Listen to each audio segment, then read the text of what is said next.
Hi and welcome. This time around we got an unusual project. I've got a couple clients that asked me to make some block headers, and they also called them manifolds. I'm not entirely sure what they're used for.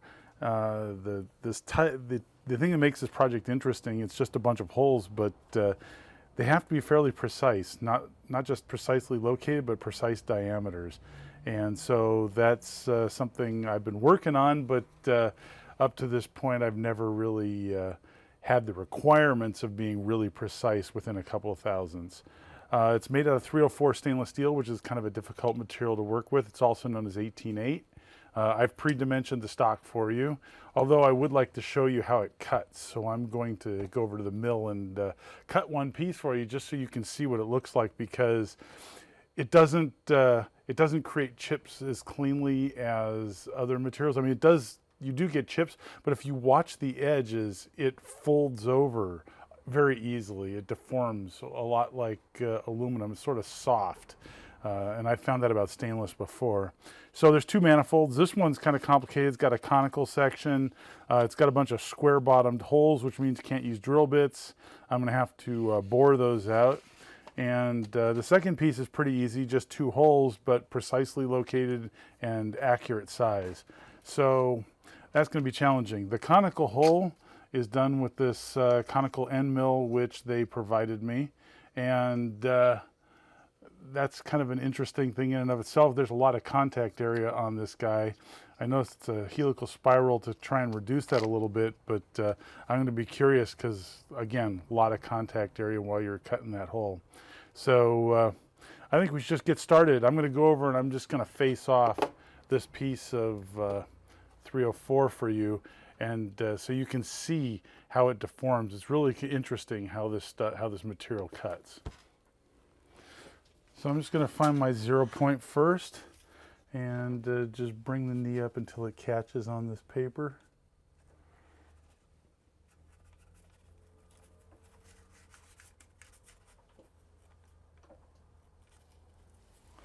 That's about 3/1000ths away. So I compensate for the 3/1000ths. And then we're, just for this example, we're going to go in 30/1000ths. You're going to be able to see the way this stuff cuts, which I think is kind of interesting if you haven't dealt with it before. Let's see. Hopefully that won't block too much of your camera view. Just keep some of the chips from going crazy.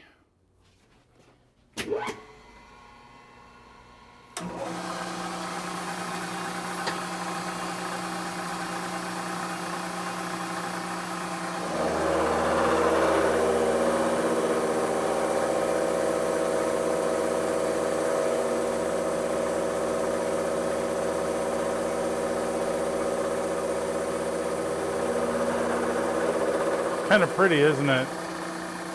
Really cuts differently than a lot of other kinds of steel. All right, so we're going to start off with the easy one here. And I'm doing that because the complicated one's just a bunch more tasks very similar to this, so I need to get these down perfectly.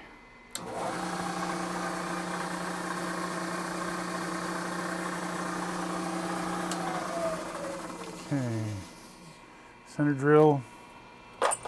Then we're going to go with quarter.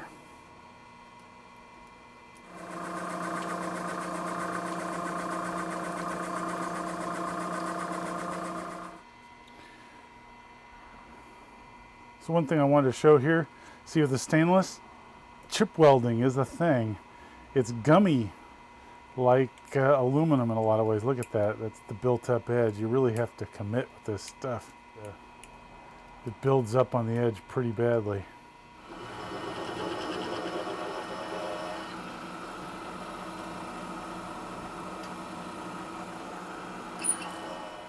So just testing a theory here, but a lot of drill bits drill oversized. This one actually is pretty close. This is a .437 pin, and the hole should be .4375. I can't even actually get it all the way through, which is amazing. Brought you back on the boring head in the final pass just to clean up.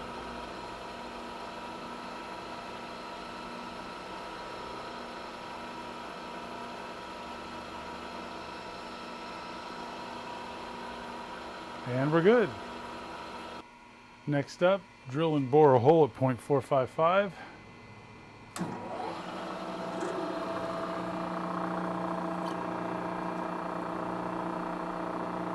Last but not least, we ream the final size.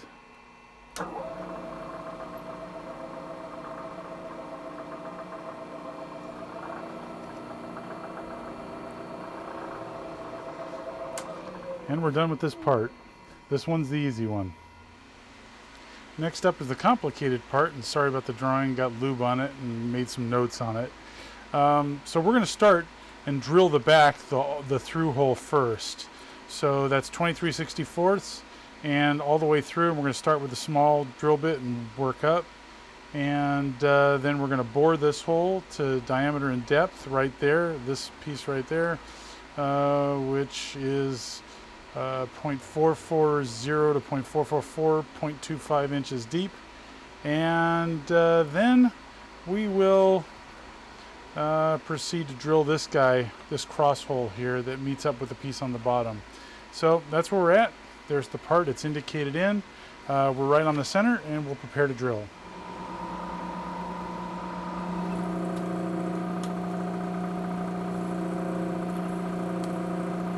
Chip welding is a serious problem, so there will be a lot of lube.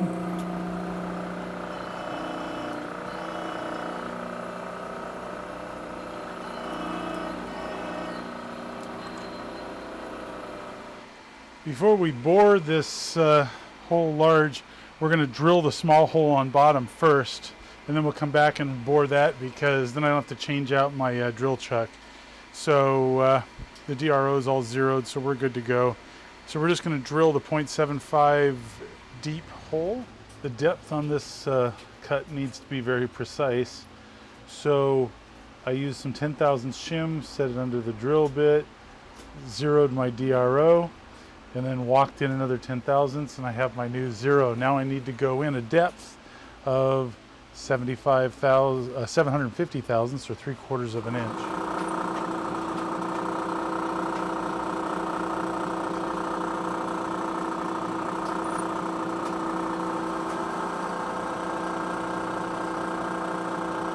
All right, 750 thousandths.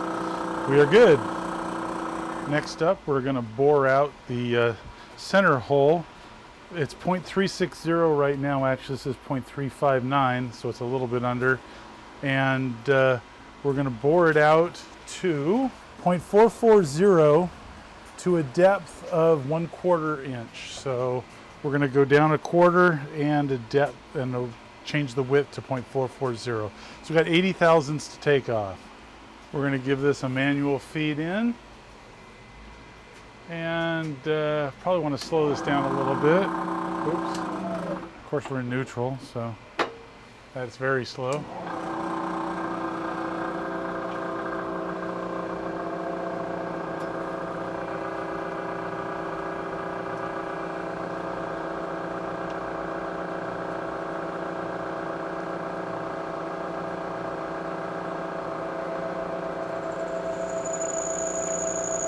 Yeah, I think we still need to slow this down some more. I think we may have to run this on back gear. Yep, I think that's too fast. Okie dokie.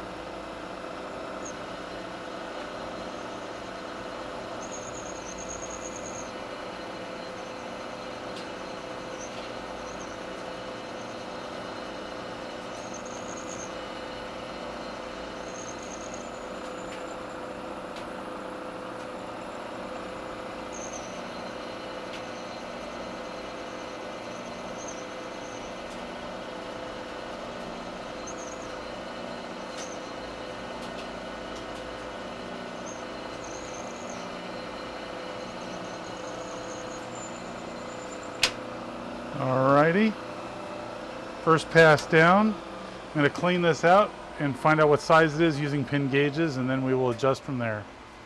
All right, so that first boring amount, we took it up to 396, so we did 30 some thousandths. And now we're just going to walk it out just a few thousandths at a time, and we're going to do several passes so that we can get the base of this to the 440 at a depth of 1/4 of an inch. So if you haven't adjusted a boring head before, let me put this in neutral so I can aim this over here. So let me aim up a little bit. You loosen the center and you walk it in clockwise. So let's see, we'll do 10 thousandths. And then you tighten the locking nut here to make sure it doesn't move while you're doing your cut. And you do your cut.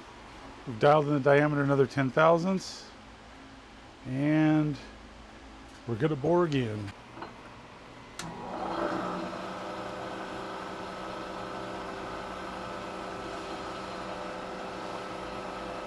Get it close, engage the hand wheel.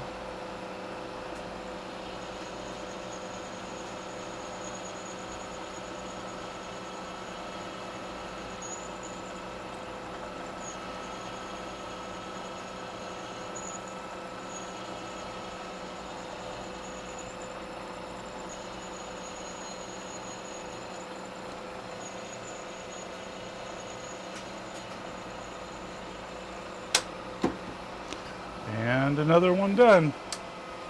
So let's take some pin gauges, take some measurements, clean out the hole, see where we go next. All right, we're at 412. We have a little ways to go. So we're going to dial in some more and keep going. I'll bring you back as we get closer. Look closely in the bore and you can see the spiral cut left there by retracting the cutter or retracting the quill before pulling the cutter back in. So what you do on your last cut is you'd lock the quill at the bottom of the cut when you're done, loosen the locking screw, retract the cutter just a few thousandths, then retract the quill, and you won't have this problem. All right, so we drilled the counter bore in the through hole here, and we drilled the 3/4 of an inch hole down there. The counter bores, by the way, there are a bunch of them on this part, and they're for tubing, stainless steel tubing to slide in that's going to be welded in place. So the next part, we're going to meet up with this piece, this hole here, by drilling through the bottom. So we're going to drill this way, and then that needs to be counterbored for some tubing to meet up there. So we're going to center drill first.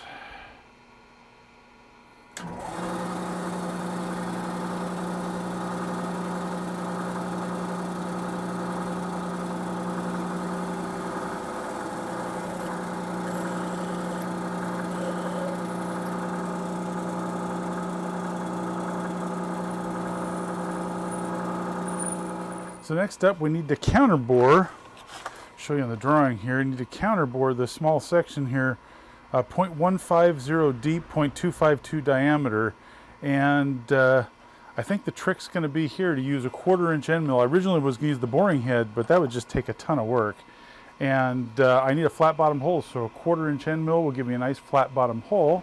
All right, so I've got my 7/32 end mill in here to do the flat bottomed hole. I was originally going to ream this, but I mean not ream this, but bore this, but this would be much quicker, and it'll also produce a nice flat bottomed hole.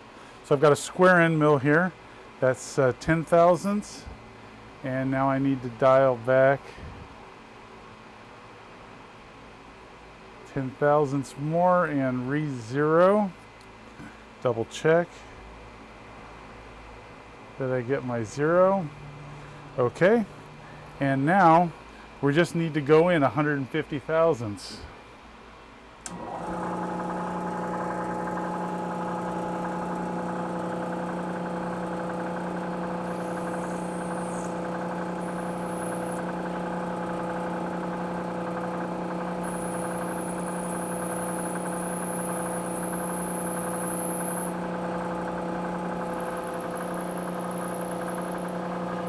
And there's 150 thousandths, flat bottomed hole. Now we're just going to ream the very same hole to 252.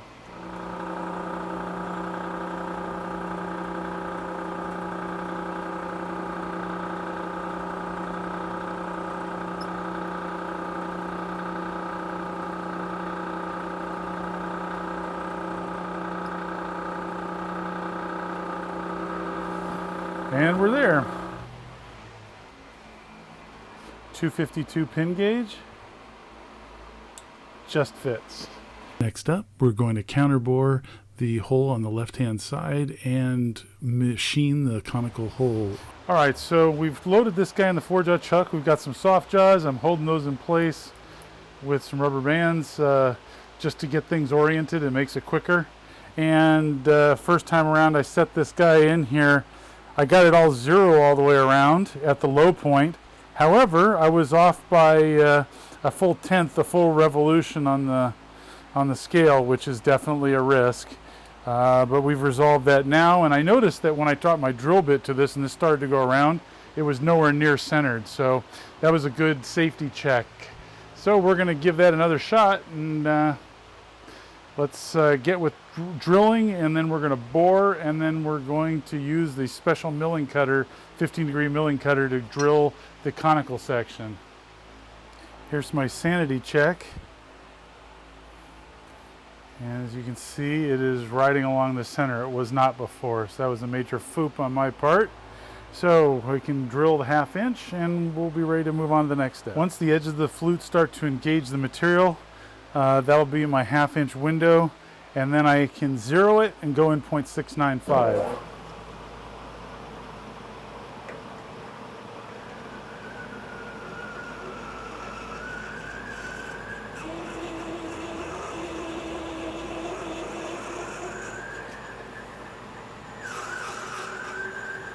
Okay.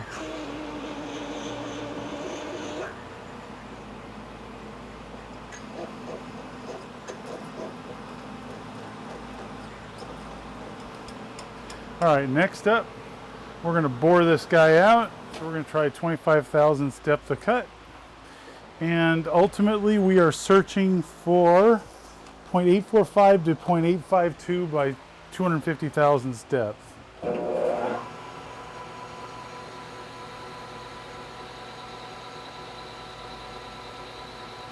Try 50 thousandths. That's a little bit much.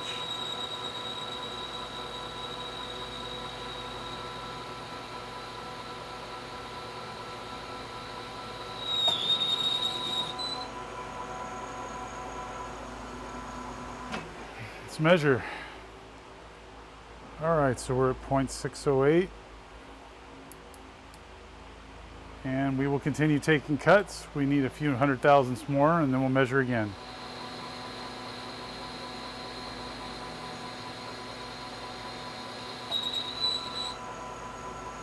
All right, so we're not at our total depth yet. I'm going to come in from the inside out to get that.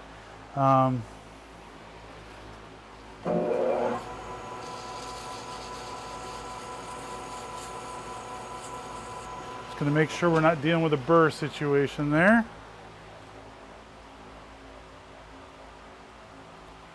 Clean out the inside of that counter bore.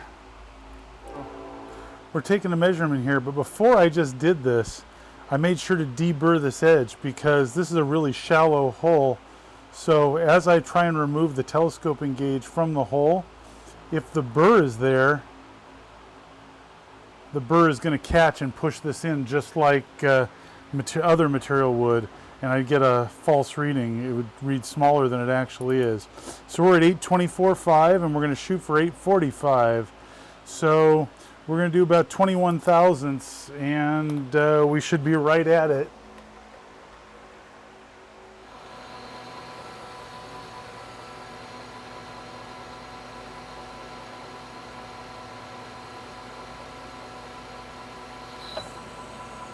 Okay, let's see how we did.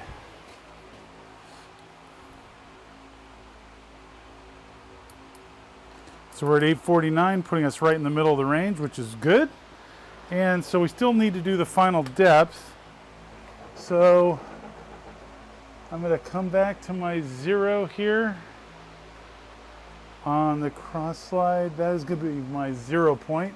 So I'm shooting for 0, and I want my depth to be at 2.250, which leaves me about 25 thousandths to take off. We're going to bore the inside, the final bottom portion of it, and I'm going to do it in 2 passes, 12 thousandths a pass.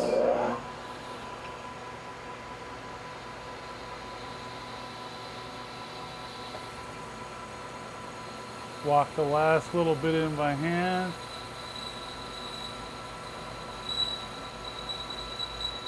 There we are. And that's a beautiful looking bottom. So we're going to do one more pass. Final dimension. Let's lock it into 0.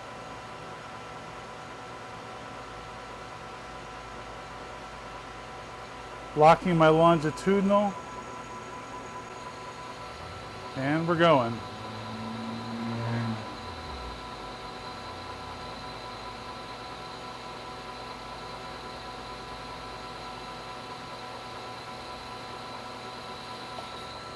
Last bit by hand.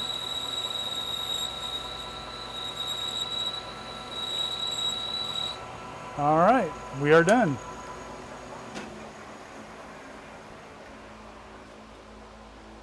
Now we're going to try the part that I have no idea how we're going to make work, which is to use this conical end mill. Let me grab it.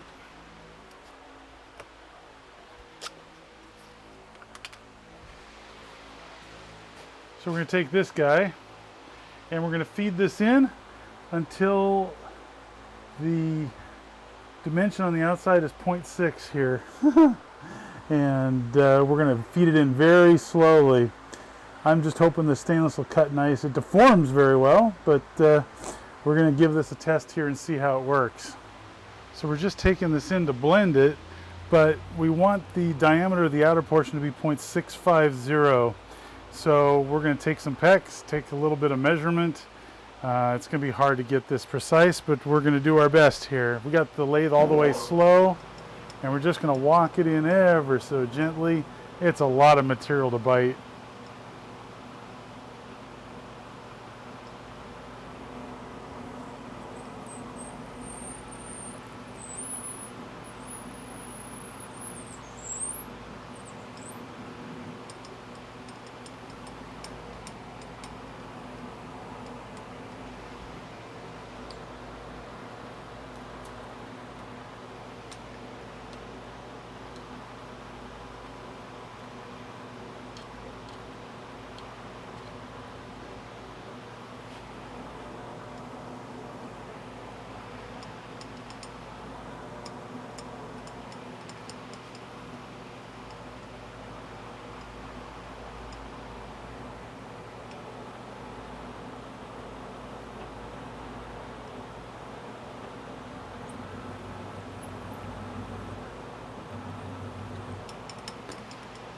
I think we're going to have to peck at it very gently like this with tons of lube.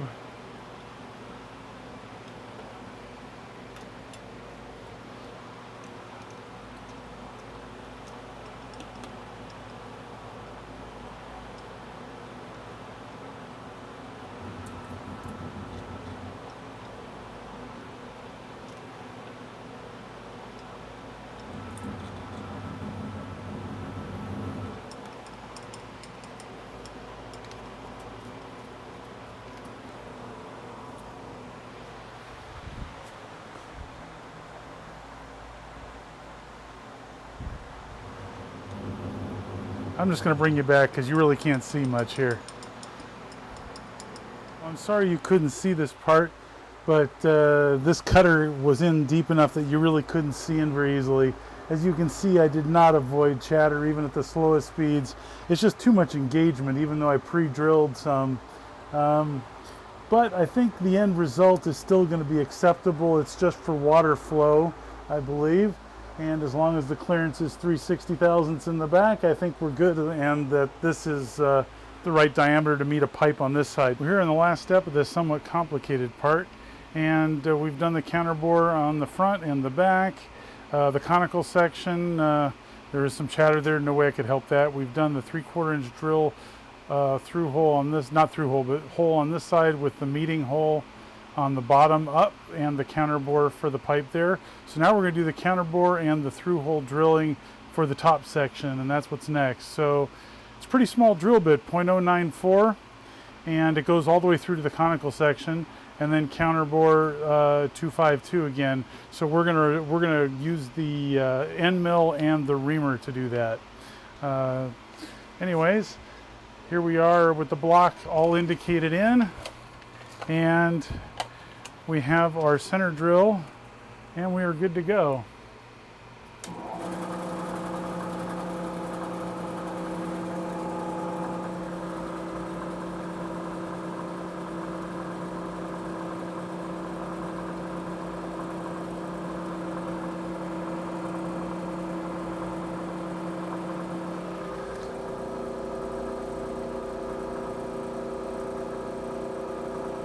And we are through with a pretty nasty burr on the other side, but we'll do our best to take care of that when we get there.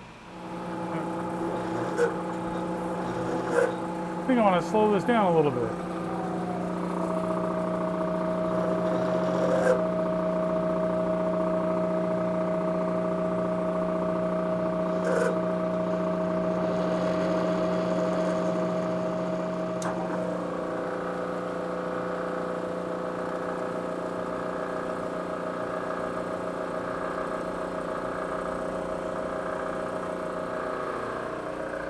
Clean up the edge.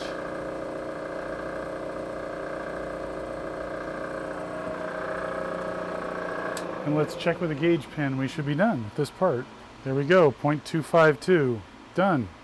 So I'm sure there's a bunch of tricks for removing burrs. I don't know if you can see that inside holes. It was particularly challenging getting burrs out of here. I had to reach in with a very fine cutter. I don't have the right tools for that. But I'm going to try to remove the burr on this one, which worked successfully on the last piece. Just put the conical end mill in the vise and run the part on it. And voila, sorry about that. Voila, burr free. Anyways, that was a nice little trick. All right, so the part's done. I finally finished this project. Well, I'd like to say I finished the project. I delivered the two easy pieces to the customer already. They were just 1/2 inch thick, 1.5 square with 2 holes in them, very precisely positioned in diameter. One of these pieces turned out great, and the other one almost great. It was really late at night and I was really tired, and anyways, probably shouldn't have kept working. But this indicates the bottom of the part, and there's the crossboard hole, and there should be one opposite on top, but I did it 90 instead of 180. So all that work is for naught, kind of scrapped. I have one good part to deliver to the customer, which is what they really needed in a hurry, and so they'll be able to work with that for now, and then I'll have to make the other one in the upcoming days. Anyways, I think it turned out really good, and the spiral cutter, it's got to be in something even stiffer than my lathe. I don't know how you use this without chatter. I ran it at 70 RPM and it still chattered very, very noticeably. You didn't hear it as much, but you definitely see and feel it in the end product. So I'm not quite sure what that's all about, how you actually effectively use this. I looked up the speeds and feeds, and they recommended about 400 RPM for stainless steel. At 400 RPM, it chattered immediately. So I dropped it down till it didn't, and I ended up at the slowest speed and still got chatter. So I'm not sure what the trick is with this, but hopefully this pattern will be fine for them. It turns out that this gets welded on the end of a pipe with several internal pipes going through it. One that connects to here, and another one coolant water feeds around it. This is for a interesting annealing oven project, and they continuously anneal some tubing that they bend into various shapes, and I think they're doing it to remove the work hardening from it after they bend it. Some materials, when you bend them, they actually harden and then become brittle. So if you anneal them, they become soft and pliable again. So if you're doing multiple bends, that's a good trick. Anyways, I think the part's beautiful, and I'll be sorry to see it go. I guess I'll have this one to remind me of my screw-ups for the days ahead. Anyways, thanks for watching. You will notice that the chatter portion does look kind of like a James Bond movie opening. I forget which movie it was, but it kind of does to me. Anyways, I don't know if you can even see that. But it's been fun and a challenging project, and the next one I'm going to make is going to be equally challenging, although I know some tricks now to speed it up. So that's always good. Anyways, thanks for watching. Hope you find it useful. Hope to see you next time.